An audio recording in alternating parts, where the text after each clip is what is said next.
누가 밥상머리에서 정치 얘기하래? 대놓고 저녁밥 시간에 펼쳐지는 시사톡. 대한민국의 뉴스를 경남도민의 시선으로 풀어보겠습니다. 오늘 함께할 청년정치인 두 분 소개해드리죠. 국민의힘 김유성 김해시 의원, 더불어민주당 지상록 전 창원시 의원 함께하겠습니다. 오랜만입니다. 안녕하십니까? 네, 반갑습니다. 네, 오랜만에 뵙기도 하고 총선 일주일 딱 정확히 지나고 만나기 때문에 할 말씀이 많겠습니다만 저희가 먼저 하나 짚고 넘어갈 뉴스가 있습니다. 거제에서 일어난 충격적인 사건 관련인데요. 정리를 해드리면 지난 1일이었습니다. 19살의 대학생이 자취방에 침입한 전 남자친구에게 폭행을 당했고 병원에서 외상성 경막하 출혈 등으로 전치 6주 진단을 받았습니다. 그러다가 지난 10일에 치료를 받다가 숨졌습니다. 가해자는 다음 날에 경찰에게 긴급 체포가 됐다고 하는데 문제는 이 지점부터입니다. 수사기관이 폭행과 사망 사이에 연관성이 없다는 소견으로 긴급 체포를 불승인했다. 이 내용인데요. 김유성 의원부터 좀 어떻게 들으셨습니까? 일단 저도 아까 영상을 봤었는데 상당히 좀 충격적인 내용이었고요. 사실 데이트 폭력의 심각성은 저희가 어제 오늘 이렇게 얘기하는 부분이 아니고, 근데 사실 이제 처벌 부분이 좀 미약하다 보니까 이 사망 사고까지 일어나는 이런 일이 일어난 거 아닌가 저는 그렇게 좀 생각을 하고 있습니다. 사실 전치 6주라고는 했지만은 뇌출혈 소견이 있었기 때문에 그 뇌출혈이라는 것이 또 순간순간 상황이 어떻게 악화될지도 모르는 이런 것들이거든요. 근데 그것을 폭력과 연관성이 없다라고 했던, 저는 여기가 뭔가 아주 잘못됐다 이렇게 좀 말씀을 좀 드릴 수 있을 것 같고요. 조속히 뭐 관계 부처나 관계 기관에서 좀 제대로 된 사안을 좀 잘 파악을 해주셔가지고 좀 이거를 좀 제대로 해주셨으면 좋겠고, 우리 정치권에서도 데이트 폭력에 대한 이런 처벌 강화에 대해서도 조금 힘써 주셨으면 좋겠다 이런 말씀 좀 드리고 싶습니다. 지금 이게 날벼락이지 않습니까? 피해 가족 입장에서는 법이 대체 뭐길래 지금 이렇게 나오냐. 좀 분풀이를 많이 하지 않을 수밖에 없을 것 같습니다. 간혹 보면 우리나라의 법이 너무 이제 피해자들보다는 범죄자들에게 우선시되는 그런 경향이 있다는 걸 좀 많이 느꼈는데, 이번 사건도 똑같은 것 같습니다. 정말로 안타까운 사건으로 이런 소식은 정말 접하기 싫은 뉴스 중에 하나인데, 데이트 폭력의 지금 뉴스들을 종종 우리가 접할 수가 있는데 그 빈도라든지 그 폭행의 강도가 점점 높아지는 뉴스를 많이 접하게 됩니다. 실제로 그 자리에서 살인을 하는 경우도 있고, 이처럼 오랜 시간이 지나서 결국은 사망에 이르게까지 하는 사건들이 많이 발생을 하는데, 일단은 처벌의 그 수위를 강화시키는 것이 가장 우선적이라 생각이 들고, 뭐 성범죄 같은 경우는 우리가 1차 피해뿐만 아니라 2차 가해자라고도 지목을 하면서 2차 가해에 대해서도 아주 강력하게 비난을 하고 처벌을 하는 부분이 있거든요. 이런 것처럼 폭행에 대한 부분은 정말로 강력하게 해서 일벌 백계 해야 된다. 다음부터는 꼭 이런 일이 절대 일어나지 않는 법의 강화가 제일 중요하다 생각됩니다. 좀 이 사건의 분류에 있어서도 좀 여러 갈래를 좀 넓게 좀 포괄적으로 살펴볼 만한 그런 기회라고 표현하긴 그렇고, 이런 일이 있으면 절대 안 되는데 계기가 되길 바랍니다. 또 JTBC 단독 보도 이후에 많은 언론에서도 주목을 하고 있었기 때문에 저희가 잠시 짚어봤고, 뉴스파다도 앞으로 관심 놓지 않고 계속 파보도록 하겠습니다. 자, 그럼 어제 윤석열 대통령의 국무회의 모두 발언 내용을 중심으로 계속 파보도록 하죠. 여당 총선 참패 이후에 대통령의 첫 입장이 나온다 했기 때문에 많은 분들이 주목을 했었고 언론에서도 보도가 있었고 저희 뉴스파다에서도 짚기도 했습니다. 요약을 해보면 대통령의 발언이 이랬습니다. 최선을 다했는데 국민들의 체감온도 그 변화를 실질적으로 이끌어내지 못했고, 그래서 민심을 더 경청하고 민생을 국정 최우선으로 두겠다. 이게 대통령의 입장이었던 것으로 저는 들었습니다. 이를 두고 왜 국무회의 모두 발언의 형식이었을까? 뭐 다른 형식으로 하면 안 됐냐? 사과한다는 말 한마디 직접 하는 게 그렇게 어렵냐? 이런 비판의 시각도 있었거든요. 그런데 어제 저희가 이 내용은 짚지 않았습니다만 이어진 비공개 회의에서는 사과의 메시지를 국민들에게 냈다고 하더라고요. 비공개 회의에서 국민들에게 메시지. 이게 좀 엇갈리는 거 아닌가? 이상하지 않나? 이런 생각도 듭니다. 저는 제가 36년밖에 살지 않았지만 비공개 사과라는 건 처음 듣고요. 일전에 이슈가 됐던 개사과보다 더한 행동이다 이렇게 판단되고, 그러니까 사과라는 게 참 어려울 수도 있는데 하면 되게 쉽게 풀릴 경우가 많거든요. 부부간에서도 사과하기 힘든데 사과하고 나면 다시 친해질 수도 있는 것처럼. 이건 국민들과의 이야기인데 비공개를 사과를 했다. 그런 윤석열 대통령의 사과를 들은 국민이 과연 있습니까? 저는 솔직히 기대를 전혀 하지 않았습니다. 왜냐하면 윤석열 대통령의 여러 가지 행동들을 보면서 참 옛 말들이 많이 생각이 나는데 세 살 버릇 여든 간다, 먹어 버릇 남 못 준다. 전혀 뭐 저는 변할 거라 기대를 하지 않았기 때문에 큰 뭐 실망도 없었는데 지금 윤석열 대통령의 그 멘트를 보면 국정 방향이 옳았고 정책은 옳았지만 국민들의 뜻에 반하지는 못했다라고 말씀을 하셨는데 이거를 저는 좀 다르게 해석하면 나는 열심히 했는데 국민 너희가 내 뜻을 잘 몰랐구나. 그렇게 듣는 분도 이렇게밖에 안 들리거든요. 예. 이런 모습들을 보면서 제가 좀 오늘 이제 뉴스파다 시즌 1이 끝나기 때문에 좀 강력하게 말씀드리면 22대 국회 당선자들께서는 대한민국의 미래와 민생 그리고 나라 살림을 위해서 그냥 윤석열 대통령은 없다 생각하고 일했으면 좋겠습니다. 그만큼 윤석열 대통령의 발언은 실망스러웠습니다. 예. 네.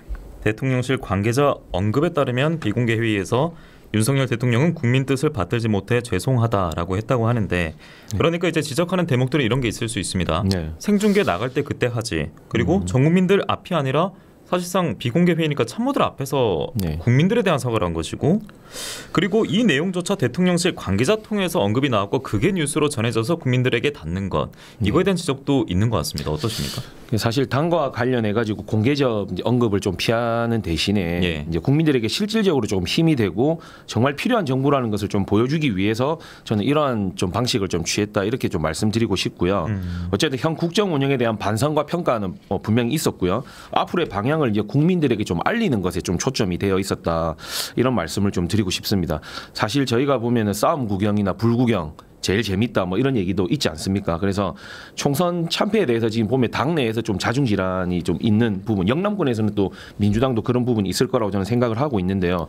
사실 공개 비공개 이런 걸로 정쟁화하는 것보다는 이럴 때일수록 조금 더 합심해서 진정으로 이제 국민들이 뭘 원하는지 함께 고민하고 또 노력하는 모습 보여주는 것도 좋지 않겠나 예. 이런 말씀도 좀 드리고 싶습니다. 결국에는 이번 대통령 입장 표명에 촉각이 곤두섰던 것은 그 배경의 시작을 보면은 22대 총선 여당의 참패였습니다. 그러니까 전국적인 분위기는 그런 정권 심판 기류가 강했는데 우리 지역으로 와 보면요. 그리고 조금 더 넓게 해서 부울경으로 보면은 분위기가 완전히 달랐습니다. 네. 여당의 힘이 거셌던 결과가 나왔는데 21대 이어서 경남만 보면 여야 구도가 13대 3 그대로입니다. 네. 이것은 좀 어떻게 평가하십니까? 일단은 영남권과 이제 이제 전라 지역 예. 요 부분 분포도에 따라 가지고 극명하게 좀 갈라지는 이런 것들이 있었는데요. 사실은 이제 국정 운영에 대해 가지고 아직까지는 영남권에서는 좀 지지 기반을 좀 가지고 조금 더 지켜보자라는 조금 그런 의도가 좀 많이 이제 표출되었다 이렇게 좀 볼 수 있을 것 같고요. 그런 부분에서 제가 좀 안타까운 것은 이왕 조금 이렇게 힘을 실어 주시는 기점에서 좀 김해 가불도 좀 같이 갔으면 참 좋았을 건데 하는 아쉬움. 또 제 지역이다 보니까 이런 또 안타까움도 조금 있고요. 창원 성사는 괜찮고요. 창원 성사는 앞에 계신 분이 뭔가 얘기할 것 같아서 제가 좀 남겨놨습니다. 네. 예, 그래서 그 부분 좀 앞으로 저희가 더 노력해야 될 부분 반드시 있을 것이다 이런 예. 말씀 좀 전하고 싶습니다. 네, 민주당 입장에서는 창원 성사는 얻었습니다만 양산 을을 잃었습니다. 네. 결국 세석 유지에 그쳤는데 이게 그렇죠. 출구 조사까지만 하더라도 네. 희망을 많이 봤을 것 같거든요. 네, 저도 이제 출구 조사를 봤을 때는 이제 원래 3석에서 5석 정도 이제 2석이 늘었던 출구 조사가 나왔기 때문에 예. 희망을 많이 품고 있었는데 개표 결과가 계속 진행이 되면서 많이 좀 안타까움을 느꼈습니다. 고 노무현 전 대통령께서 이제 양극화를 시대적 핵심 과제라고 말씀하셨는데 빈부격차의 양극화뿐만 아니라 저는 정치의 양극화도 더욱 심해지고 있는 것 같아서 참 안타까운 생각이 많이 들고요. 아까 예. 우리 존경하는 김유상 의원님께서 이제 윤석열 대통령에 대한 지지 기반을 말씀하셨는데 실제로 여러 가지 통계를 보면 윤석열 대통령이 못한다라는 답변은 우리 경남도 훨씬 높았거든요. 아니 그럼에도 불구하고 이제 민주당은 찍지 못하겠다라는 것이 이제 결국 이 양극화 때문이었기 때문에 저는 결국은 이 양극화가 저희 앞으로 저희 세대에도 이제 풀어야 될 문제라는 생각이 들고 지금 이번 선거는 이제 진보와 보수를 떠나서 윤석열 정권에 대한 심판 그리고 대한민국 미래에 대한 걱정에 대한 심판 선거였는데 그럼에도 불구하고 이제 영남권 같은 경우는 끝내 이제 보수의 색깔을 입히는 걸 봐서는 정말로 참 안타까운 생각이 들었습니다. 예, 전반전 마무리까지는 1분 30초 정도 남아 있는데 뭐 저도 방송 이제 두 분과 같이 하면서 간접적으로 느꼈습니다만. 네. 이번 총선하면서 참 청년 정치인들도 고생을 많이 한다. 네. 뭐 여러 경로를 통해서 두 분은 방송 출연도 하시고 네. 많은 말씀 남겨주셨는데 이번 총선만 놓고 봤을 때요. 뭐 청년 정치인에 대한 배려라고 할까요? 여야 상관없이 뭐 공천 같은 문제도 있을 것이고 좀 어떻게 평가를 하세요? 뭐 미래를 바라보고 뭐 그런 좀 투자라고 할까요? 정치권에서 있었을까요? 뭐 화성정에서 당선된 전용기 의원 같은 경우는 이제 공천 이제 받는 입장에서 되게 이제 이야기들이 많았었는데 그럼에도 불구하고 이제 이겨냈고, 그럼 민주당에서는 이제 서대문구를 이제 청년 그 전략지구로 묶었기 때문에 청년들에게 기회를 줬었는데 저는 이제 실제로 청년들이 청년 할 것이 아니라 청년이라서가 아닌 이제 아젠다를 던지는 청년이 되어야 앞으로 미래가 있다 생각 들거든요. 의제를 직접 던질 수 있는 청년이야. 그런 부분에서 우리가 일단 청년들이 먼저 우리가 청년입니다라고 하는 것은 조금 지향해야 되지 않을까라는 생각입니다. 자, 국민의힘 김유상, 김혜수 의원도 짧게 좀 부탁을 드리겠습니다. 어떠십니까 생각이요? 이번 총선에 있어서 청년 정치인에 대한. 예, 저도 이제 뭐 지상로 의원님과 마찬가지로 예, 청년이 무조건 어리다고 다 되는 것은 아니다 이렇게 좀 말씀드리고 싶고요. 현재 이제 여야 할 것 없이 청년 정치 실패의 요인의 가장 큰 걸 보면은 일단 여기까지 하고요. 전하는 말씀 듣고 투가적으로 듣도록 하겠습니다. 잠시 뵙겠습니다. 네, 경남의 청년 정치인 두 분과 함께하고 있는 뉴스테이블입니다. 김유상 의원이 앞서 말씀하시다가 잘렸죠. 시간에 의해서 잘렸는데 계속 이어가 주시기 바랍니다. 어쨌든 아까도 말씀드렸지만은 청년 정치 이제 실패 요인의 가장 큰 요소가 보면은 이제 인성의 부재, 저는 이걸 좀 말씀드리고 싶고요. 개인기와 시스템을 갖춘다면은 청년들에게도 얼마든지 많은 기회가 있을 것이다. 그렇게 말씀을 좀 드리고 싶고, 사실 데이터에서 보면은 30대 이하 청년들이 국회에 13명이 있는데 실질적으로 청년에 대한 법안은 2.1%밖에 없었거든요. 그래서 그분들이 정말로 이제 청년을 이제 대표하는 위치에 있는지 이런 것도 한번 고민해봐야 되는 시점이다. 이런 말씀 좀 드리고 싶습니다. 알겠습니다. 이제 다음 질문으로 이어갈 텐데요. 윤석열 대통령 국무회의 모두 발언, 어제 또 주목이 됐던 것은 이 언급이 있지 않을까 하는 기대감, 궁금증이었습니다. 총리 비서실장이 사의를 표명하지 않았습니까? 그래서 후임 인선에 대한 이름이 거론될까? 이런 궁금증이 있었는데 없었고요. 숙고 중인 것으로 보입니다. 그 가운데 언론 통해서는 요 며칠 계속 새로운 이름이 등장을 하고 있거든요. 그런데 오늘 새벽 꽤 좀 신선한 이름이 거론됐습니다. 그렇게 좀 판단하는 분들도 계실 것 같아요. 한덕수 총리 후임 총리로 박영선 전 장관, 이관섭 비서실장 자리는 양정철 전 원장이 후임으로 이렇게 좀 이야기가 나온다는 것이 언론으로 보도가 됐습니다. 대통령실은 검토된 바 없다라고 선을 긋기도 했는데, 자, 먼저 국민의힘 김유상 시의원 여쭙겠습니다. 문재인 정부 시절에 내각 한 파트를 맡은 분이고 문재인 전 대통령의 측근, 이런 교집합이 있는 두 사람이 거론이 되고 있습니다. 기존의 윤석열 대통령 이 정부에서 인사를 봤을 때는 너무나 이해가 안 가는 지금 거론이거든요. 그러니까 뭐 사실 이미 저희 당에 지금 이상민 의원, 김영주 의원님 두 분도 와 계시잖아요. 민주당 탈당 이후에. 그렇죠. 그 만약 기사대로라면은 당명을 저는 좀 바꿔야 될 것 같아요. 뭐냐면은 더불어 국민의 민주당의 힘, 뭐 이런 식으로요. 당명이 좀 길어지겠죠. 왜냐하면은 이렇게 되다 보면 꼭 임종석 뭐 비서실장도 저희가 또 영입한다 이런 소리도 나올 수 있을 것 같고, 사실 이런 거는 제가 판단했을 때 이런 모든 이야기가 김한길 국민통합위원장님 그 측근에서 좀 나오는 이야기가 좀 아닌가 저는 그런 생각도 사실 좀 들고요. 선거에서 사실 스윙보트 역할을 하는 중도의 마음을 얻기 위해서는 저희가 이런 자구책들을 마련해야 된다 저는 생각하는데, 몇몇의 이제 민주당 인사들을 이렇게 영입한다고 해가지고 그게 뭐 인적 쇄신이 되고 탕평책이 된다.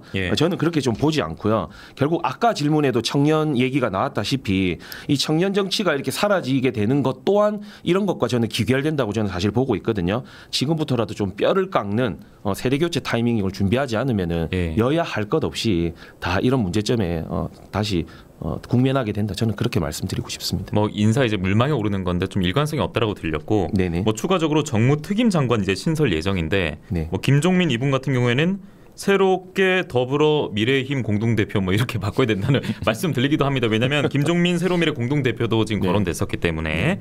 자, 지상록 전 의원께서는 좀 어떻게 보셨는지 궁금한데, 일단 총리 비서실장 사의 표명 이후에 이름 거론된 것만 제가 싹 한번 읽어드리면 권영세, 김한길, 이정현, 원희룡, 정진석, 장재원, 이동관 등등입니다. 물론 오피셜에 나오지 않았습니다만 어떻게 평가를 하십니까? 뭐 지금 그 하마평에 오른 사람들을 듣고 있는 우리 시청자분들께서도 어이없다고 생각하시지 않을까 라는 생각 드는데, 정말로 뭐 그나물의 그 밥, 그리고 우리 김상훈님께서 말씀하신 것처럼 당명이 웃긴 것처럼 하마평 오는 사람들 자체가 웃기죠. 박영선 전 장관이라든지 양정철 비서실장이 과연 윤석열 정부의 내각에서 일을 할지 그것부터 의심이 가고요. 예. 하지 않을 거라고 저는 그렇게 장담하고 그리고 너무 언밸런스한 내약이죠. 이분들이 왜 이 하마평에 올랐는 것 자체를 정말 이해할 수가 없는 그런 인선이라 생각이 들고. 그러면 인선의 뭐 기준도 우리가 유추해 보기도 어렵겠네요. 그렇죠. 예. 예.